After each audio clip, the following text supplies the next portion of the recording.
In the United States' oldest university, the graduation ceremony took place in a tense atmosphere. The showdown with Donald Trump's administration. I wanted to make a sign that thanked Harvard, who's my neighbor, I live not far from here, to say thank you for your courage, because they're standing up to Trump. They're saying to Trump, you can't tell us who we can hire, you can't tell us who we can admit, you can't tell us we can't have international students.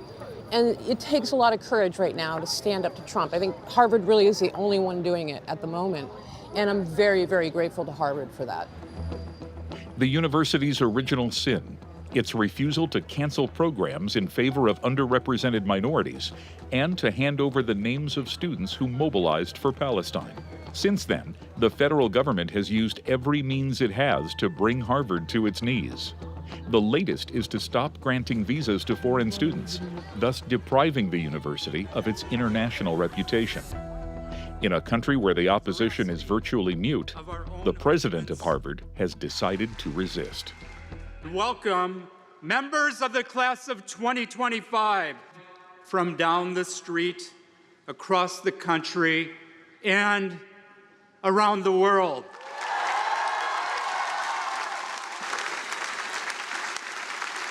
Around the world, just as it should be.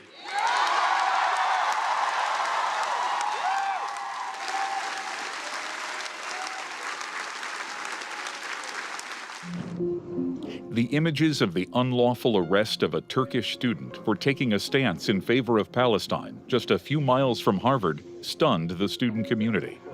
And even though, after a 2-month legal battle, the student was finally released, very few of them now dare to speak out publicly. Well, now you're getting political. I'm trying to be careful with my words. But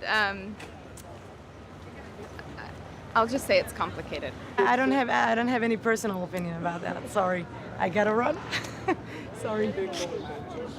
Takbir Hoda is from Bangladesh. He successfully completed his master's degree in law. Before joining Harvard, he spent years risking his life denouncing injustice and abuse of power in his home country. Today, he is one of the few foreign students who dares to speak out.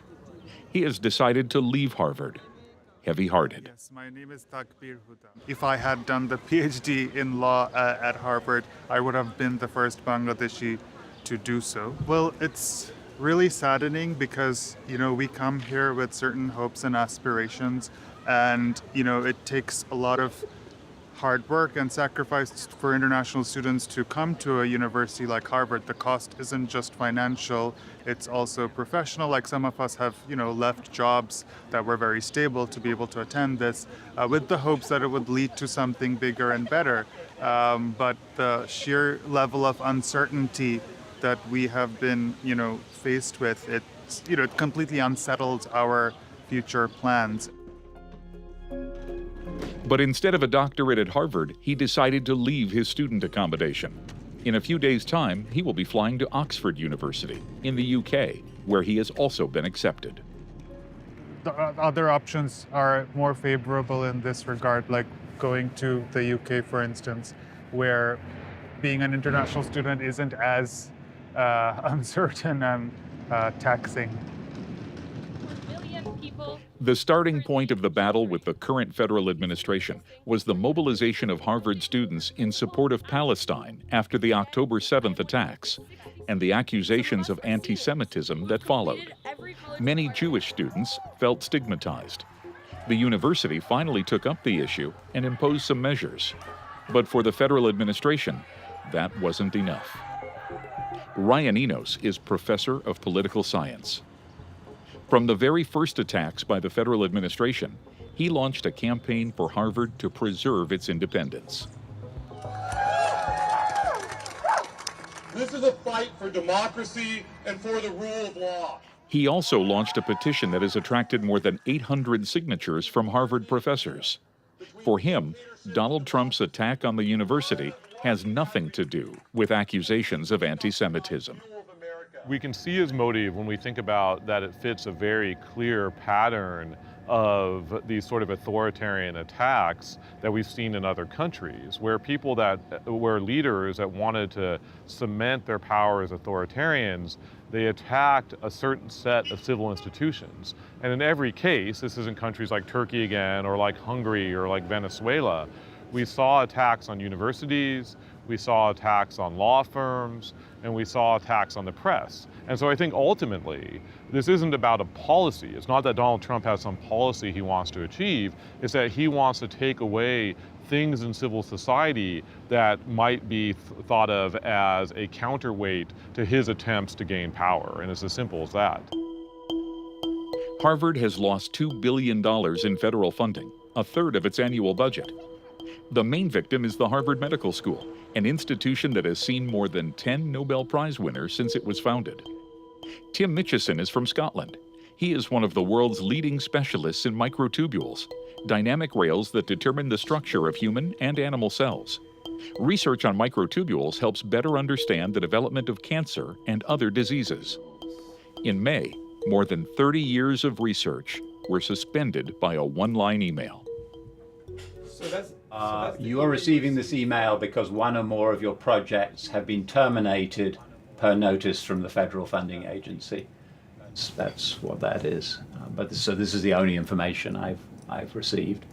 I was sad. I was just sad to my bones. I've been an NIH-funded basic researcher since I was 29 years old. It's been my life. It's really been a lot of my life. My wife works with me in the lab. My children grew up partly in the lab. It really has been my life. So to see that go away was very personally distressing. I'm 66 years old. If I have to shut my lab, I had a great run. So I'm in a way more concerned for my younger colleagues who are right in the middle of, where I was 10 or 20 years ago. Many of the students are international students. In these world-renowned laboratories, they make up about half the workforce.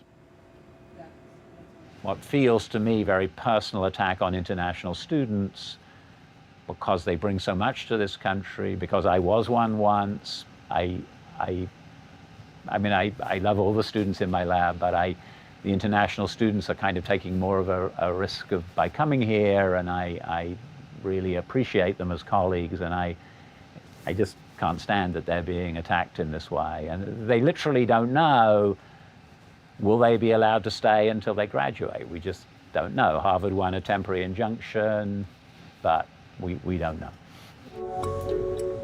Thanks to Harvard's support, Tim Mitchison hopes to keep his laboratory going for another year. After that, if the crisis is not resolved, it will shut down. The entire economy of Massachusetts has developed around scientific research, initiated by the university. Since the federal government decided not only to cut Harvard's funding, but also to change the way the research sector is funded, the entire state, with its 2,000 biotech startups and major pharmaceutical companies, feels under threat. Julie Klaus arrived here 7 years ago to set up her biotech company in the field of cancer research. Today, like everyone else here, she's worried. So today, to finance a startup, an early-stage company, there are two options. Either you obtain a federal government grant or private funding. But since government grants are virtually non-existent, you have to turn to the private sector. And the direct impact on early-stage companies is that the funds that were previously available to get them started are no longer available. And if the funding chain is broken, as it is today, the entire system, the entire Boston research ecosystem, is completely disrupted. It is now mainly in court that the state of Massachusetts is leading the counterattack. Lawyers rarely comment to the press.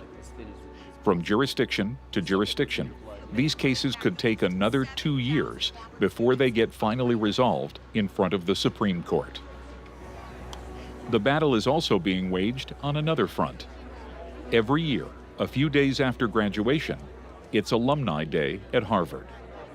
Kim Evelyn has come all the way from Copenhagen, where she works as a science journalist. She represents Crimson Courage, an alumni organization recently set up to lobby and raise funds to make up for the budget cuts imposed by the federal government. Younger kids too. Tell all your little digital media friendly people who know how to do this. Yes. We are the group, the alumni group that's basically supporting the Harvard administration's fight against the man who starts with T. First, they can sign the amicus brief. We are sending a legal brief in support of Harvard's lawsuit. Secondly, they can donate money, obviously, to help with the some of the financing that's been lost, and also they could end up also giving whatever skills they have. So there are a lot of Harvard alumni that are media savvy, or people who are worked in organizations that have legal skills. So it's the whole 9 yards. But most importantly, spread the word. Spread the word to their local community. Spread the word to wherever they are. Since it was founded nearly 400 years ago, Harvard has been a breeding ground for the elite, but has also been at the heart of all the battles for scientific truth and greater social justice. But for how much longer?